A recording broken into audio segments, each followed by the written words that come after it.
خوشی کا دن ہوتا ہے، ان کی کوئی نہ کوئی عید ہوتی ہے، لیکن دوسری قوموں کی عید میں اور مسلمانوں کی عید میں فرق ہے۔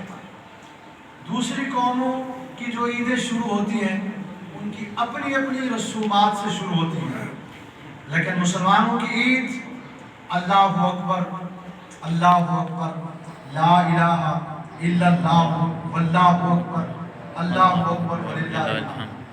اللہ اکبر کی صدا سے اگر کسی کا یوم عید شروع ہوتا ہے تو وہ صرف اور صرف مسلمانوں کو عطا کیا گیا ہے کہ جو اللہ اکبر کی صداؤں سے اس دن کا آغاز کیا جاتا ہے، عید کے دن کا۔ دوسری بات، یہ عید الفطر ہے، اور یہ فطرانہ سے، فطرانہ ہر صاحب ثروت مسلمان پر بمائے اس کے فیملی واجب ہے، بمائے اس کے فیملی واجب ہے۔ مسلمانوں کی خوشی کا آغاز فطرانے سے، فطرانے کا حکم یہ ہے کہ نماز عید سے پہلے پہلے دے دو۔ کیوں؟ تاکہ عید، وہ جو شکرانے کی نماز ہے، شکر اس وقت مکمل ہوگا کہ جب پہلے فطرانہ نکال دیا جائے، فطرانہ غریبوں کو دیا جائے، فقیروں کو دیا جائے، غرباء میں فطرانہ تقسیم کیا۔ یعنی یہ عید کا دن، عید الفطر کا دن، یہ پیغام دیتا ہے، جو اسلام کا خوبصورت ترین پیغام ہے کہ مسلمان کی خوشی اس وقت تک مکمل نہیں ہوتی، مسلمان کی عید اس وقت تک مکمل نہیں ہوتی جب تک کہ وہ اپنی خوشی میں غریبوں کو شریک نہ کرے، غریبوں کو شریک نہ کرے۔ غریبوں کو شریک کیا ہے اور تب ہی عید کا آغاز کیا ہے۔ یہ حسن سوائے اسلام کے آپ کو کہیں نہ لگتا ہے، یہ اسلام کا حسن ہے۔ تو رمضان المبارک پورا مہینہ صبر کا مہینہ ہے، اور عید کا دن پورا دن شکر کا دن ہے۔ جب صبر بھی مل گیا اور شکر بھی مل گیا تو حدیث پاک میں آتا ہے کہ صبر نصف ایمان ہے اور شکر نصف ایمان ہے۔ جب یہ دونوں نصف مل جاتے ہیں تو ایمان مکمل ہوتا ہے۔ صبر بھی مل گیا اور شکر بھی مل گیا تو ایمان مکمل ہو گیا۔ اب سوال پیدا ہوتا ہے، ذہن میں سوال آ سکتا ہے کہ بظاہر تو صبر مشکل ہے، شکر تو اتنا مشکل نہیں ہے، شکر تو آسان ہے۔ صبر ایک عملی طور پر ہوتا ہے اور بڑا مشکل ہوتا ہے۔ شکر تو زبان سے کیا جاتا ہے کہ جی الحمدللہ، یہ تو ایک سیکنڈ کی بات ہے، آپ نے الحمدللہ اور شکر، کلمہ شکر ادا کر دیا تو شکر ہو گیا۔ اور صبر تو پورا مہینہ کرتے رہے، صبح سے لے کر شام تک کرتے رہے، صبح جلدی جاگنا اور رات کو لیٹ سونا، اور پھر پورا دن جو ہے وہ بھوکے پیاسے گزارنا، اتنی مشکل بات، وہ بھی آدھا ایمان، اور ادھر زبان سے کہہ دیا الحمدللہ، شکر ادا ہو گیا، تو یہ بھی آدھا ایمان۔ بظاہر تو یہ نظر آتا ہے کہ صبر کا جو پیمانہ ہے وہ بڑا ہے، اور شکر جو ہے یہ تو ایک لفظ سے کہہ دینے سے ہو جاتا ہے، یہ کیا وجہ ہے؟ اور ایک طرف 29 یا 30 دن ہے، اور ادھر جو ہے عید کا ایک دن ہے یا زیادہ سے زیادہ 3 دن ہے، تو کہاں 29 30 دن اور کہاں 3 دن؟ تو یہ کیسی بات ہے کہ وہ بھی نصف ایمان ہے اور یہ بھی نصف ایمان ہے؟ یہ کیسا ہو سکتا ہے؟ تو یاد رکھیے، صبر کرنا بھی مشکل ہے لیکن شکر کرنا بھی آسان نہیں ہے، شکر کرنا بھی آسان نہیں ہے۔ یہ اتنا مشکل کام ہے کہ اللہ کریم نے قرآن پاک میں خود بیان فرمایا ہے کہ وَقَلِيلٌ مِّنْ عِبَادِيَ الشَّاكِرِينَ، کہ شکر کرنے والے میرے جو بندے ہیں وہ ہمیشہ قلیل ہی رہیں گے۔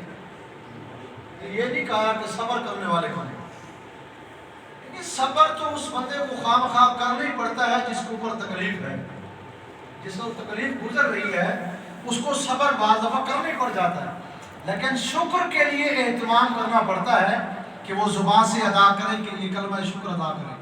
اور کلمہ شکر صرف یہ نہیں کہ آپ نے زبان سے کہہ دیا الحمدللہ، بلکہ وہ کیفیات ہیں کہ جو نظر آنی چاہیے کہ واقعی اس بندے نے شکر کا اظہار کر رہا ہے، محنت کی اور ایک آخر پہ نتیجہ نکلا، ایک محنت کی کی ہے، مال خرچ کیا ہے، بچے کو پڑھایا ہے، اس کی پرورش کی ہے، پہلے دن سے لے کر اس کو جوان کیا ہے، آپ اس کو جو ہے پڑھایا ہے، اس کو جاب ملی ہے، نوکری ملی ہے، اس کی شادی کا دن آیا ہے، خوشی کا دن آیا ہے، جب سارا کچھ اہتمام کر لیا، ساری خوشی وہ اپنے کھاتے میں ڈالنے کی بجائے بندہ کہے کہ یہ سارے کا سارا میرے رب کا کرم ہے، یہ میرے رب کی مہربانی ہے، یہ کلمہ اس وقت زبان سے ادا کرنا بڑا مشکل ہوتا ہے، یہ کلمہ ادا کرنا مشکل ہوتا ہے۔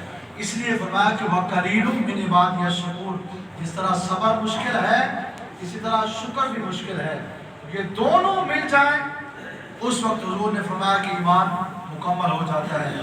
ایسا بھی ہو سکتا ہے کہ بعض لوگ صبر میں بہت بڑا جو ہے ان کا کردار ہوتا ہے، بہت بڑے صابر ہوتے ہیں، لیکن ہو سکتا ہے کہ شکر کی دولت اللہ نے ان کو عطا نہ فرمائی، وہ بہت کم ہے۔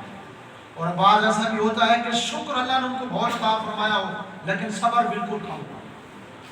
جس کے پاس شکر ہے صبر نہیں ہے وہ بھی مکمل مومن نہیں، اور جس کے پاس صبر ہے کلمہ شکر نہیں ہے وہ بھی مکمل مومن نہیں ہے۔ مکمل مومن اس وقت بنے گا کہ جب صبر کی دولت بھی اس کے ہاتھ میں ہو اور دوسرے ہاتھ میں شکر کی دولت بھی ہو، یہ دونوں چیزیں مل جاتی ہیں تو ایمان مکمل ہو جاتا ہے۔ رمضان المبارک کا مہینہ اور عید الفطر کا دن، یہ دونوں یہ مل کر ان دو چیزوں کی، ان دو خوبیوں کی تکمیل فرماتے ہیں کہ بندے کو صبر بھی عطا ہو جاتا ہے اور شکر بھی عطا ہو جاتا ہے۔ اللہ کریم آج کے اس مبارک یوم کے صدقے میں ہمیں اپنے صابر اور شاکر بندوں میں شامل فرمائے۔ نماز عید الفطر کا جو ہے طریقہ سماعت فرما لیں۔ نماز عید الفطر اس میں 6 تکبیر جو ہے وہ زائد ادا کی جاتی ہیں، باقی وہی 2 رکعت نماز ہوتی ہے جس طرح پڑھی جاتی ہے، صرف 6 تکبیریں ہوتی ہیں۔ 3 تکبیریں پہلی رکعت میں اضافی ہوتی ہیں اور 3 تکبیریں دوسری رکعت میں اضافی ہوتی ہیں۔ پہلی رکعت میں جو 3 تکبیریں اضافی ہیں وہ الحمد شریف سے پہلے، قرات کے شروع ہونے سے قبل اللہ اکبر ہاتھ چھوڑ دینے ہیں، اللہ اکبر ہاتھ چھوڑ دینے ہیں، اللہ اکبر ہاتھ باندھ دینے ہیں۔ رکعت مکمل ہوگی، دوسری رکعت میں تلاوت پہلے ہوگی، قرات پہلے ہوگی، رکوع میں جانے سے قبل 3 تکبیریں جو ہے وہ اضافی ہوتی ہیں۔ اللہ اکبر کانوں تک ہاتھ بلند کر کے چھوڑ دینے ہیں، اللہ اکبر کانوں تک ہاتھ بلند کر کے چھوڑ دینے ہیں، اللہ اکبر کانوں تک ہاتھ بلند کر کے چھوڑ دینے ہیں۔ چوتھی تکبیر کے بعد ہے نا وہ پھر رکوع کی تکبیر ہوتی ہے اور رکوع میں جانا ہوتا ہے۔ یہ نماز عید الفطر میں جو ہے وہ خطبہ جو ہوتا ہے وہ نماز کے بعد ہوتا ہے اور وہ خطبہ سننا بھی ضروری ہوتا ہے۔ صفحہ درست فرما لیں۔